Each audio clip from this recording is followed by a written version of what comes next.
주보를 참고해 주시고요. 오늘 주일 헌금은 우리 상주 시찰 내에 화서에 있는 금산교회가 제가 예배드리러 가보니까 100년이 넘은 교회더라고요. 그런데 이제 교회당이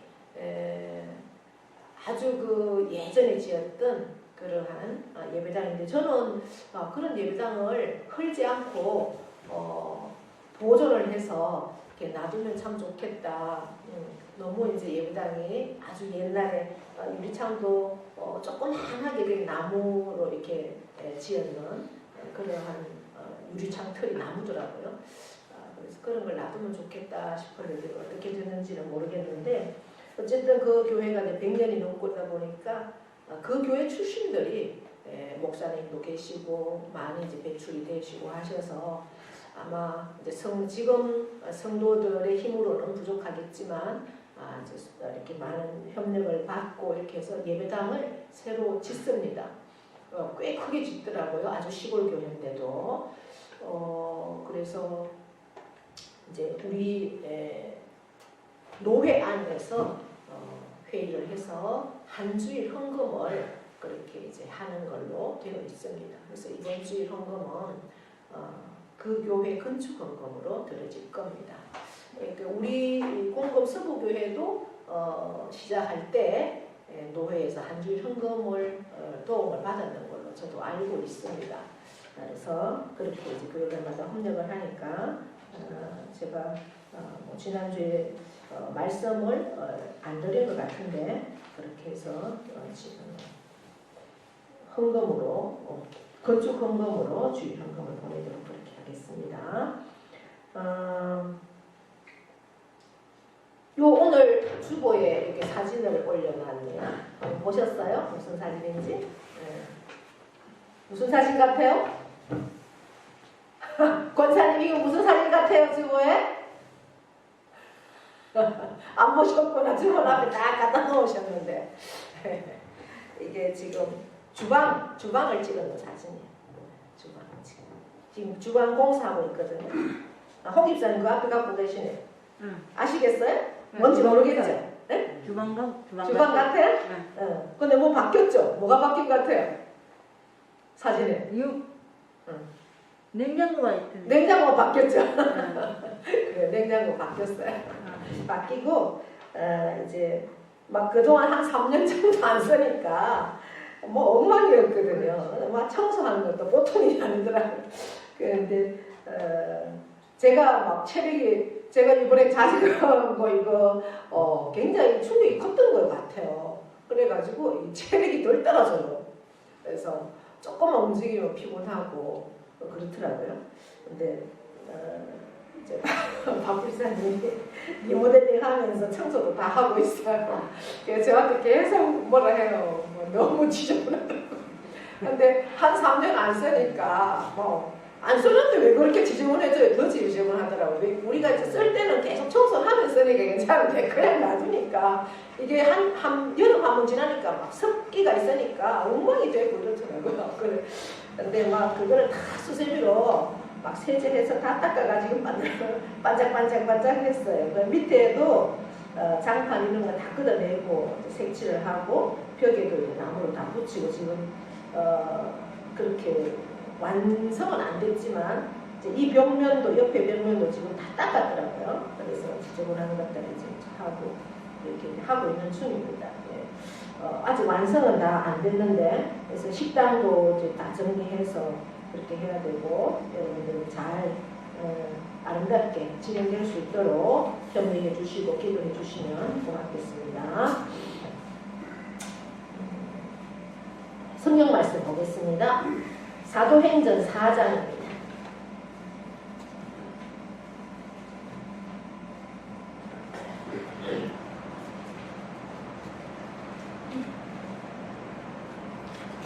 사도행전 4장 1절에서부터 12절입니다.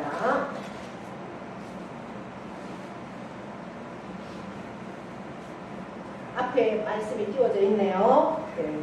12절까지니까 교독하겠습니다. 제가 한 절 읽고 여러분들이 한 절 읽습니다. 사도들이 백성에게 말할 때에 제사장들과 성전 맡은 자와 사두개인들이 이르러 예수님의 죽은 자의 부활이 있다고 백성을 가르치고 전함을 싫어하여 그들을 잡음에 날이 이미 저물었으므로 이튿날까지 가두었으나 많은 사람 중에 믿는 자가 많은 남자의 수가 약 5천이 되었다.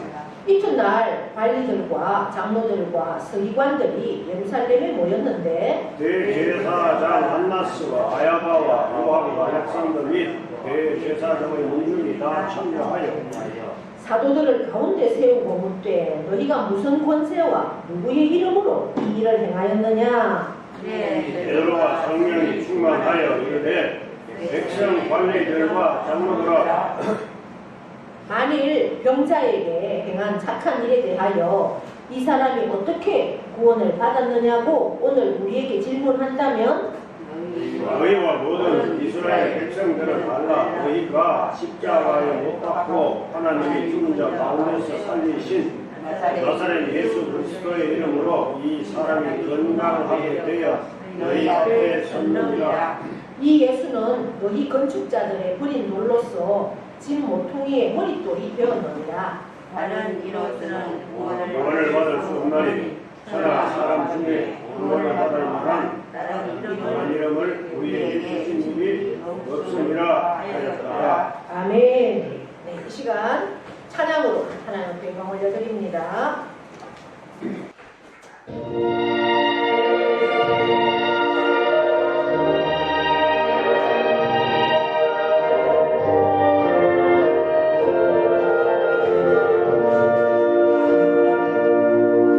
목적도 없이 나는 방황했네. 소망도 없이 살았네. 그때에 못 잡은 그 손길 나에게 새 생명 주셨네. 험한 십자가의 능력 있네. 거기서 나의 삶이 변했네. 찬양하리 주 이름 영원히 주의 십자가 능력 있네. 나는 믿네 갈보리 언덕 십자가.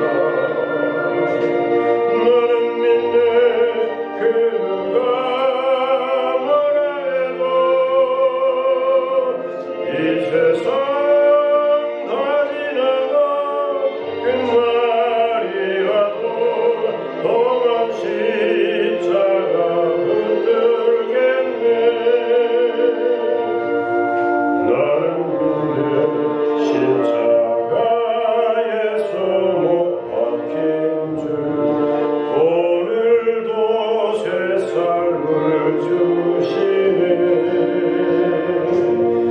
날 새롭게 하셨네. 나는 새 피조물 십자가 잡고 살아가리. 나는 믿네 갈보리 언덕 십자가. 나는 믿네 그 누가 뭐라 해도 이 세상 다 지나가 끝날이 와도 험한 십자가 붙들겠네.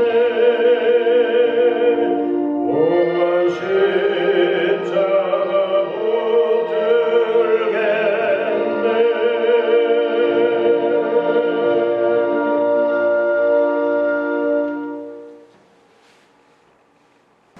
오늘 1절에 사도들이 백성에게 말할 때에 제사장, 성전 맡은 자, 사두개인이 다 있다라는 겁니다.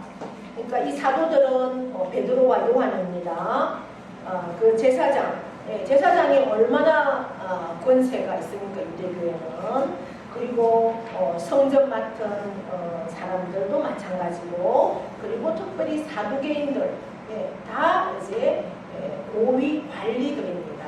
그런 사람들 앞에서 무슨 말을 합니까? 이제 이들이 우리가 사도행전 3장에 보면 베드로와 요한이 성전에 기도하러 올라갈 때 나면서부터 걷지 못한 사람이 구걸하는 것을 보고 한 푼 줍쇼 했을 때 베드로와 요한이 나에게 지금 갖고 있는 거는 돈은 없지만 내게 있는 곳으로 내게 좀 준다 이렇게 하면서 뭘 줬어요?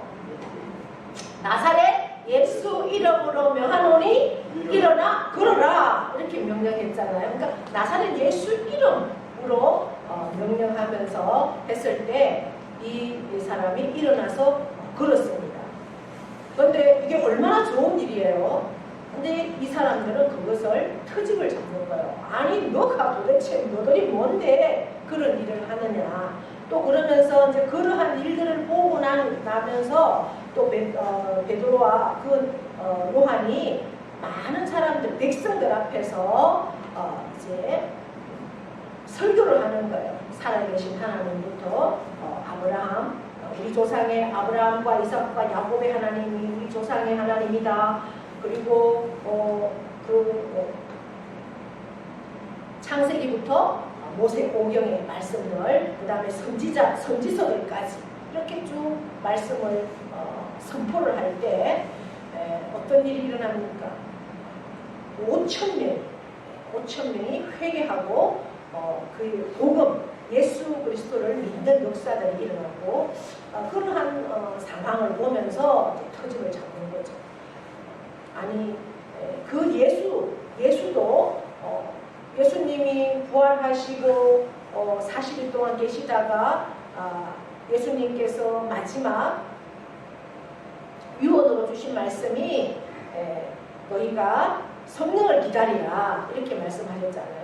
그래서 120명이 성령을 받고 120명으로 시작한 교회가 지금 막 너무나 빠른 시간 안에 3,000명이 회개하고 5,000명이 회개하고 급속히 교인 수가 늘어나는 것을 보면서 이제 관리들이 위협을 느끼는 거죠. 세력에 대한 위협.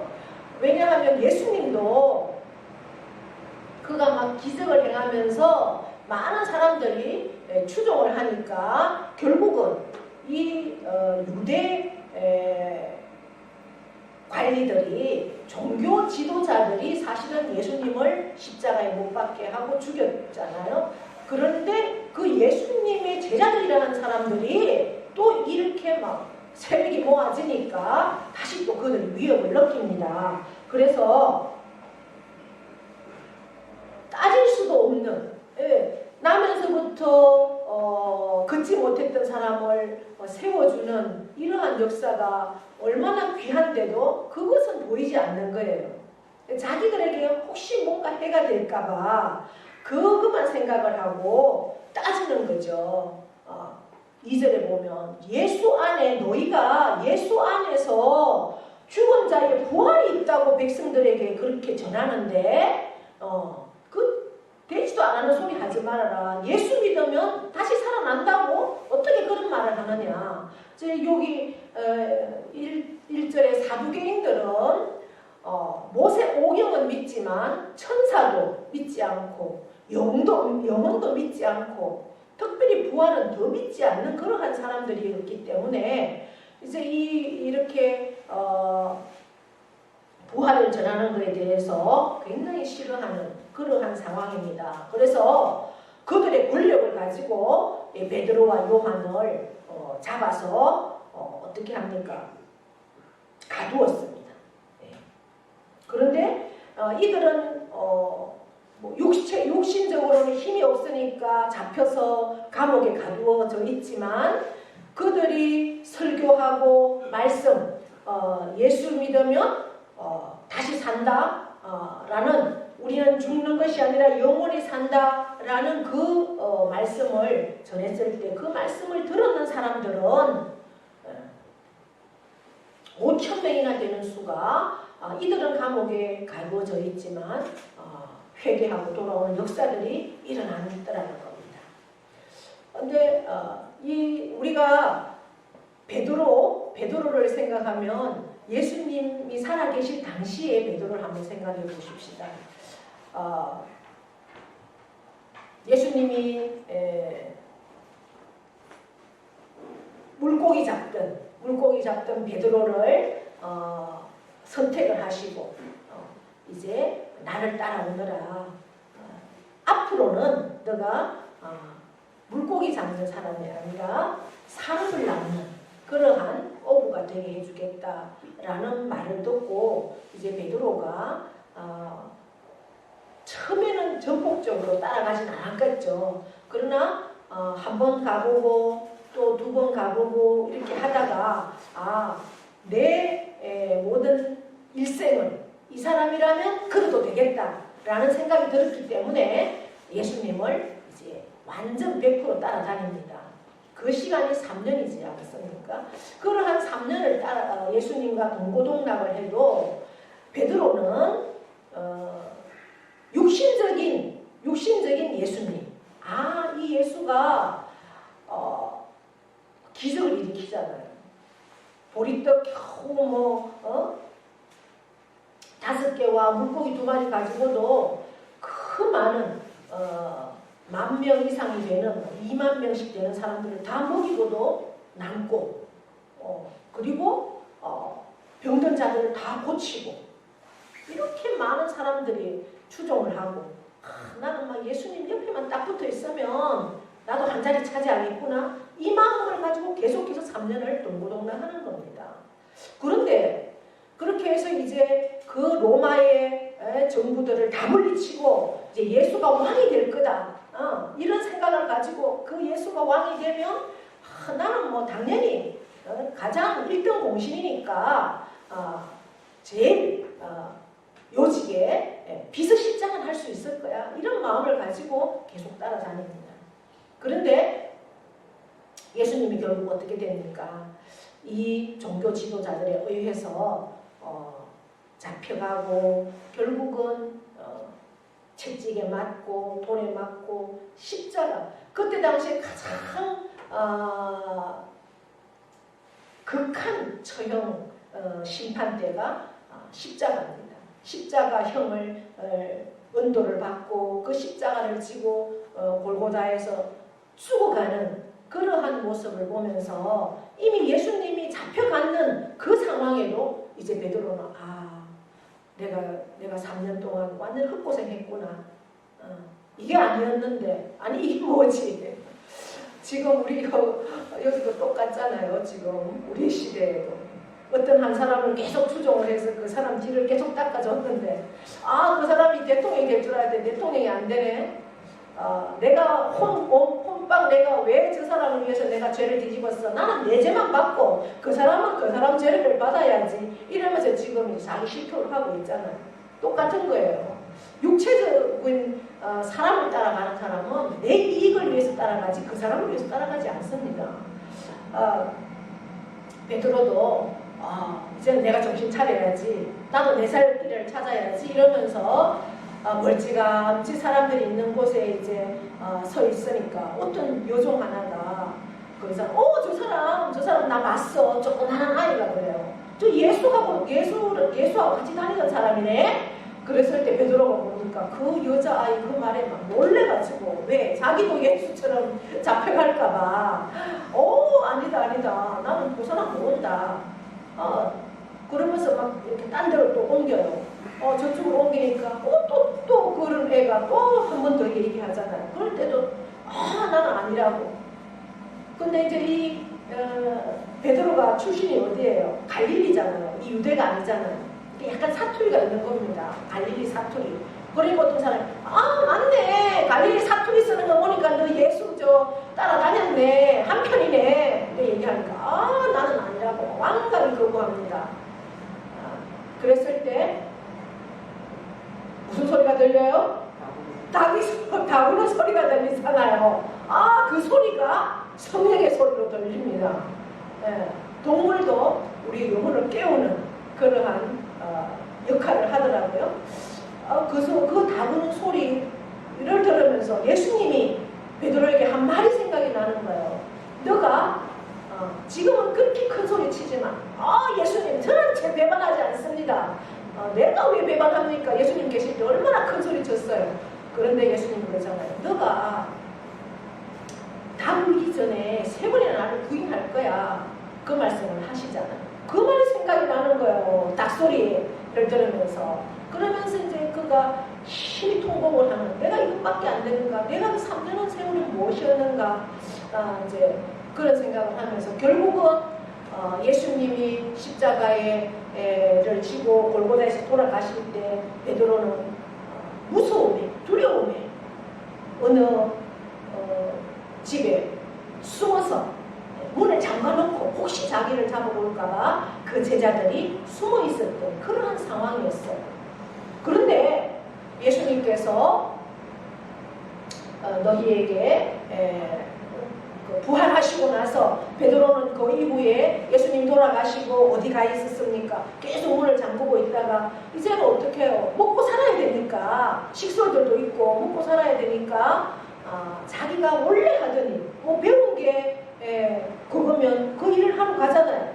그래서 자기가 원래 하던 고기를 잡는 그 일을 하러 갈릴리로 가죠. 갈릴리 바다에 가서 고기를 잡고 있을 때 예수님은 거기까지 찾아오셔서 베드로에게 사명을 주십니다. 정말 너가 나를 사랑하느냐? 베드로가 할 말이 뭐가 어떻게 있겠습니까? 내가 예수님이 정말 건장하고 힘이 있어 보일 때는 내가 예수님을 배반하지 않겠다고 그렇게 큰 소리를 치고 호언장담했는데 예수님이 그냥 잡혀가는 것만 보고도 나는 막 두려워서 나는 모른다고 그렇게 비굴한 모습으로 있었던, 그래서 막 도망갔던 그 베드로 앞에 예수님이 친히 나타나셔서 조반을 차려주시면서 베드로야 너 나 사랑하냐? 진짜 사랑하느냐? 물었을 때 베드로가 할 말이 없죠. 사랑한다는 말을 어떻게 합니까? 진짜 사랑한다면 정말 생명을 함께 해야 되는데 그러지 못하니까 베드로가 내 마음 주님이 아시잖아요. 사랑한다는 말은 도저히 못하니까 내 마음 주님이 아시잖아요. 이렇게 해요. 그러면서 3번이나 그렇게 물었을 때 베드로는 결국은 정말 자신이 없으니까 자기가 그 예수를 위해서 생명을 던질 자신이 없으니까 사랑하는 줄 아시잖아요. 이렇게 말했을 때 그럼에도 불구하고 예수님은 사명을 주십니다. 어떤 사명을 주십니까? 목회를 하라는 사명을 주시죠. 내 양을 치라, 내 양을 먹이라. 그것이 결국 이제 목회하라는 거잖아요. 말씀을 통해서 복음을 전하는 자가 되어라. 그 복음에 생명을 거는 자가 되어라. 이런 사명을 주십니다. 이 사명을 받고 결국 예수님께서 마지막 유언, 성령을 받아야지 그 사명을 감당할 수 있다라고 말했을 때 120명이 모여서 성령을 받고 결국 예루살렘 교회는 120명이 예루살렘 교회를 시작을 합니다. 베드로가 완전히 달라졌어요. 성령 받기 이전과 성령 받은 후가. 성령 받기 전에는 육신의 생각만 가지고 예수님을 그렇게 열심히 죽을 똥 살 똥 모르고 따라다녔어요. 교회 안에도 마찬가지예요. 내가 교회는 열심히 다니면 성령 받지 못하면 육신의 생각으로 열심을 가지고 그렇게 할 수 있다는 거예요. 똑같습니다. 그래서 예수님은 성령을 받아라. 그리고 성령을 받고 그 성령도 소멸될 수가 있기 때문에 성령도 선물이니까 사모하는 자에게는 다 준다. 그러나 그 성령도 소멸되니까 계속해서 성령을 충만을 사모해라. 그렇게 말씀합니다. 성령 충만하지 않으면 내 육신의 생각이 나를 지배하고 성령이 충만하면 하나님이 나를 지배하니까 완전히 생각이 달라지고 삶이 달라지죠. 내가 생각하는 대로 나는 살 수밖에 없습니다. 성령의 생각이 내 속에 충만하면 나는 성령의 삶을 사는 거예요.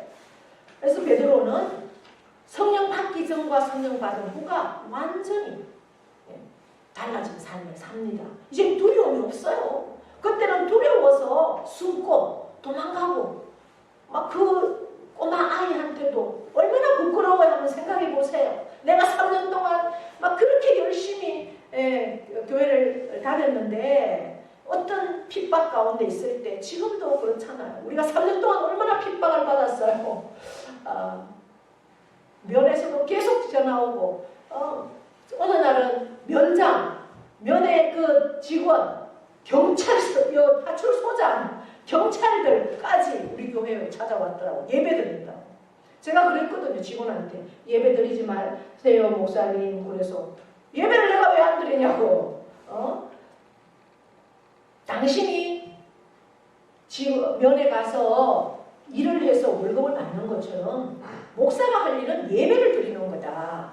나는 예배를 드린다. 당신이 뭐라 할지라도 나는 예배는 드린다. 그랬더니 공동교회도 못 닫았어요. 뭐 어디도 그래요. 그런데 왜 목사님은 예배 드리려고 그래요? 예배 드려야지. 네. 왜 교회에서 뭐가 잘못돼서 예배를 못 드리는데. 그리고 우리는 교회 식구가 많지 않기 때문에 충분히 예배 드려도 돼. 제가 막 그랬더니 이제 타켓이 된 거예요. 그래가지고 막 쳐들어왔더라고요. 어느 날. 그래서 제가 그랬죠. 당신이 그러면서 만약에 예배 드리다가 여기서 예배 드리다가 코로나가 걸리면 돈을 다 우리한테 다 물겠다. 그랬어요. 그렇게 협박을 하니까 저도 조금 위축이 되더라고요. 그래가지고 어떻게 해야 되지? 박 집사님이 이제 퇴원해서 왔어요. 면에서 만약에 이제 코로나 걸리면 우리 보고 돈을 다 물어내라카는데 그 치료비 이런 거 뭐 그런 얘기예요. 그래 한 300만 원씩 이렇게 된대요. 한 사람이 뭐 나오면. 그래서 어떡하죠? 그러니까 박 집사님 뭐라고 얘기했을까요? 내가 낼 테니까 예배 드려 이렇게 했어요. 할렐루야. 그건 내가 책임질 테니까 예배 드리라고. 그래서 저 담대하게 예배 드린다 이랬더니 막 쳐들어온 거예요. 그런 게 어디 있어요? 공산당이니까 내가 막 그러면서 우리나라 종교의 자유가 법적으로 있는데 예배 드릴 자유가 왜 그런 얘기를 하느냐고. 이건 어디 공산당이냐고 제가 그렇게 했더니 계속해서 이제 우리는 저기 때마다 매주 그들이 찾아왔잖아요. 감시하고 몇 명이 오는가 감시하고 그러면서도 제가 이제 그것도 어차피 위에서 지시하는 대로 해야 되는 사람이기 때문에 제가 처음에는 막 속이 상해서 그랬지만 또 제가 속이 상한 부분이 뭐냐 하면 저는 예배를 드리는데 교인들이 아무도 안 오는 거야. 홍 집사님하고 박정훈 집사님 두 분만 나오셨더라고요. 아무도 안 오시고. 그러니까 제가 얼마나 속이 상해요. 저는 예배 안 드림마다라는 얘기 한 번도 한 적이 없는데 싹 안 나오니까 그렇게 속이 상해있는데 면회 전화가 오니까 제가 막 그걸 폭발을 해버리는 거지. 그 직원한테. 그렇게 이제 핍박을 했잖아요. 매주 나오면서. 그럼에도 불구하고 수요일에는 또 안에서 못하게 해서 수요일에는 저 밖에서 그렇게 이제 기도를 하고 그러한 세월들이 지금 벌써 3년입니다. 2019년부터 시작을 했으니까 교회들을 얼마나 핍박을 했잖아요. 이제 앞으로 어떤 시대가 올지는 모르지만 지금도 우리가 동성애 예수님만이 구원이 있습니다. 예수 믿어야 구원을 받습니다. 이 말들을 하지 말라고 그럽니다. 동성애도 굉장히 조심스러운 말이 되고 있어요. 동성애가 뭔지 아시죠? 내 아들이 남자를 데리고 와서 결혼하겠다라고 하는 게 동성애예요. 내 딸이 여자를 데리고 와서 함께 살겠다. 나는 양하고 결혼하겠다. 이게 동성애예요. 그런데 그것을 합법화하려고 하고 있고 지금 미국의 대사는 동성애를 하는 사람이라고 그랬잖아요. 우리나라에 와요. 이러한 시대가 됩니다. 결국 이제 예수님만이 복음이고 예수 믿어야 구원이고 우리나라에서 지금 미국에서도 동성애를 하는 남자와 남자가 결혼하는데 예배당을 빌려달라. 내가 이겨서 결혼을 하겠다. 안 빌려주 동성애이기 때문에 동성애자이기 때문에 안 빌려준다. 이러면 목사가 감옥 가는 시대예요. 또 실제 있는 일이었잖아요. 이제 동성애자들이 둘이 와서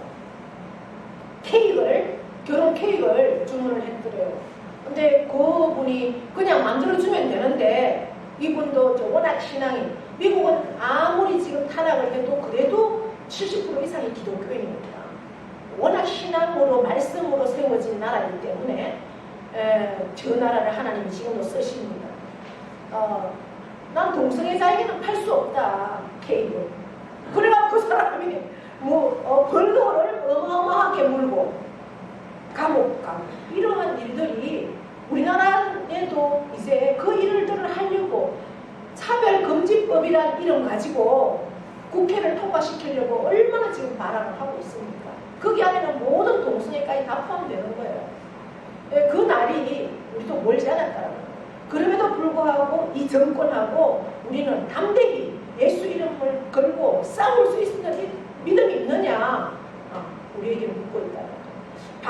베드로는 그 정권 앞에서 무서워서 숨을 수밖에 없었던 사람이었지만 성령 받으니까 담대히 그들에게 저항을 하는 거죠.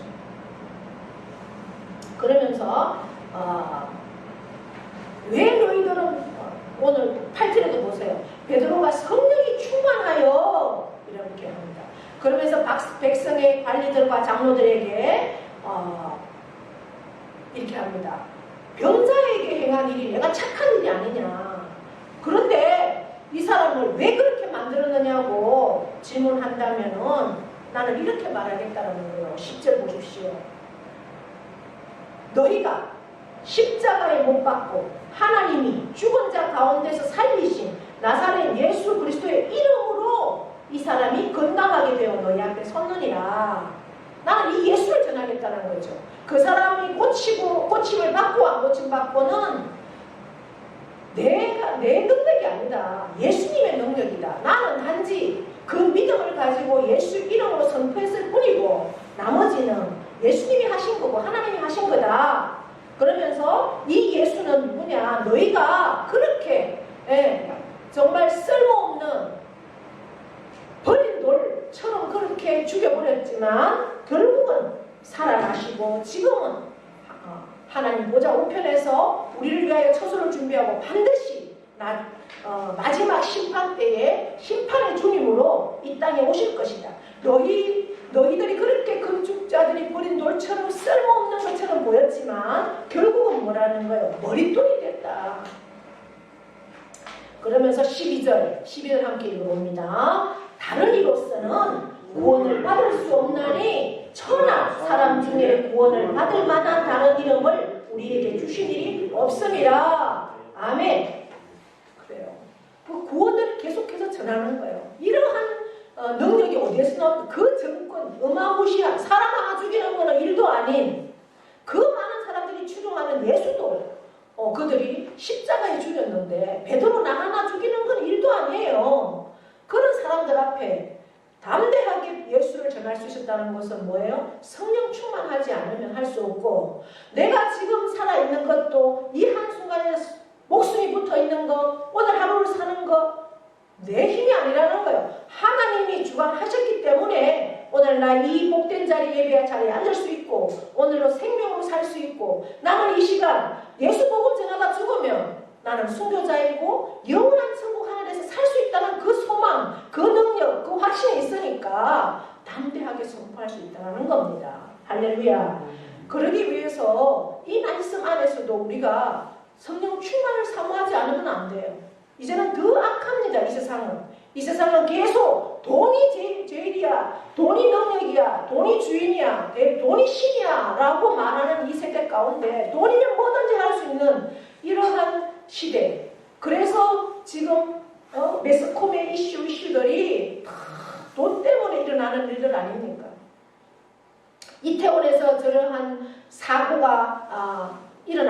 있지만 이것도 우리가 영적으로 바라볼 필요가 상당히 있는 일입니다.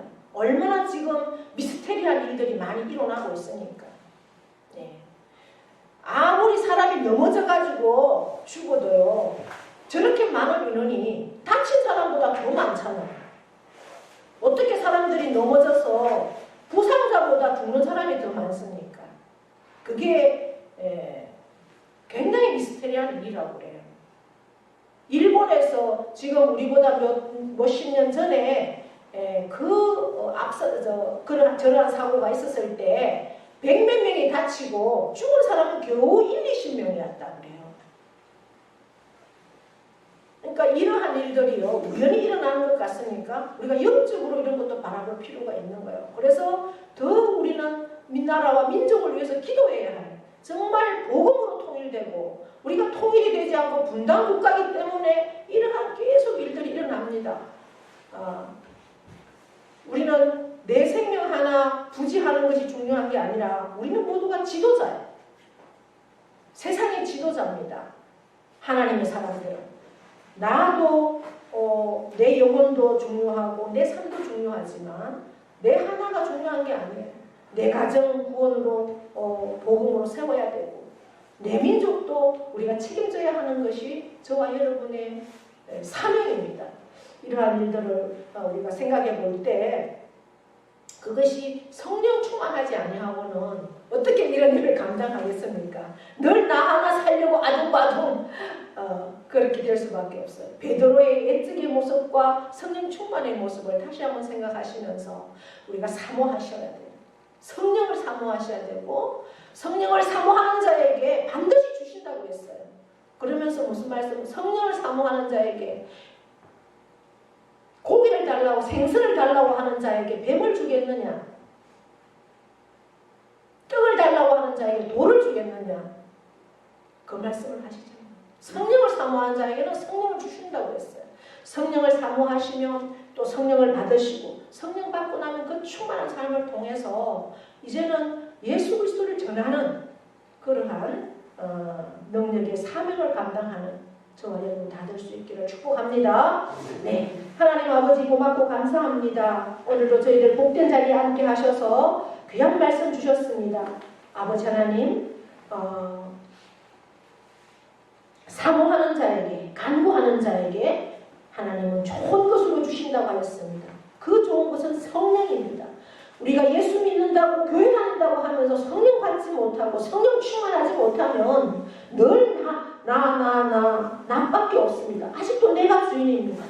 이제는 내가 예수 믿는 자라면 정말 신앙인이라면 내가 주인이 아니라 바로 하나님이 주인이 되셔서 하나님이 기뻐하는 삶을 살아내야 되고 그 내게 주신 사명이 무엇인지를 늘 분별하면서 나아가야 됩니다.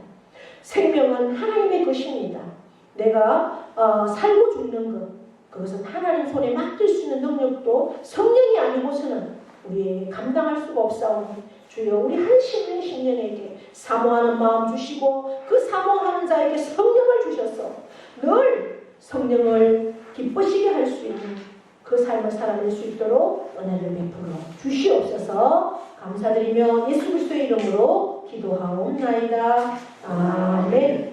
이제는 우리 주 예수 그리스도의 은혜와 하나님 아버지의 크고도 영원하신 사랑하심과 성령님이 교통하심이 다른 이로서는 구원을 받을 수 없는 천하 사람 중에 구원을 받을 만한 다른 이름을 우리에게 주시니 없다라고 선포한 그 베드로의 선포는 성령 충만하지 않으면 그 무시무시한 정권 앞에서 어떻게 그런 말을 할 수 있었겠습니까?